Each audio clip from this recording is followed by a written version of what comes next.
Well, I think from a very young age that we're taught that work and play are separate things. When we're given homework and studies, when we go to school, we almost get this like, all right, I've got to do this, and we feel less energy. And then when we get out, when we have this play time, this free time, we feel very excited towards life, and that transfers even over into adult life. You know, going to work, if you're just going to work because you need to, then and you get out and you feel really great, you feel free, and we've looked at work like it's something, it's a negative, it's an evil. So, you know, it's underestimated, I believe, these days to look at the mind of how powerful, what enjoyment we can derive from the mind, from using cognition.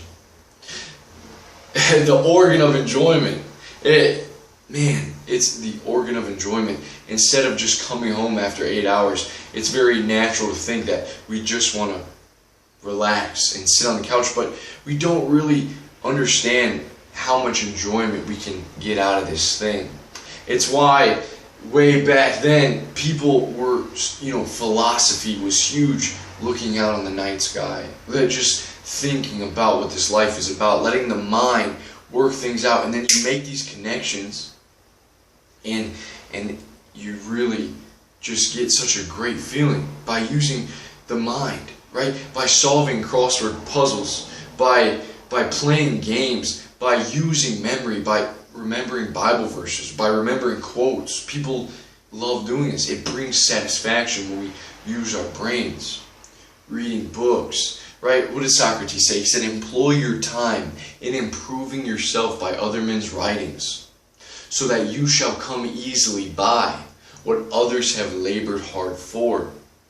When we read, when we learn from other people, our brain uses cognition, uses its mental capacity to try to figure out what they're talking about. And then we work it over, we turn it over, like I said, in the cogs of our mind, and we make connections. And through these connections, we feel a sense of growth. And that euphoria comes about, that we are becoming, right? We are becoming better. We're growing into something greater. Guys, it's a great feeling. Like I said, we underestimate this organ of enjoyment when we put our minds to the test in learning sciences and learning mathematics, even if they don't relate to your field. Just by teaching your mind something new, by giving yourself new thoughts, new subjects to think on, to learn, we cultivate this whole well-rounded, right? We feel like we're becoming well-rounded, and when we learn new things, we get a new perspective of the world, right? When we read these books, when we travel in other people's minds and learn new things, we see that my world was a lot smaller back when I had less knowledge, back when I was here. It's great when we can open up to the world around us. It's a huge world, guys. I'm excited. I want to keep learning and growing in every way possible. Think of the ways that you can introduce new things in your life. It does take that first step, because the brain wants to go back, to regress, to go to a place of automaticity where we're not using a lot of this glycogen, a lot of we don't have to use a lot of energy. We can just come home from work and lounge and watch TV and not really use any brain power.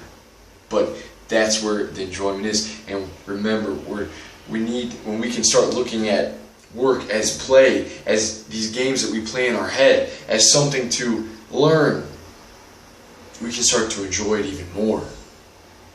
Right?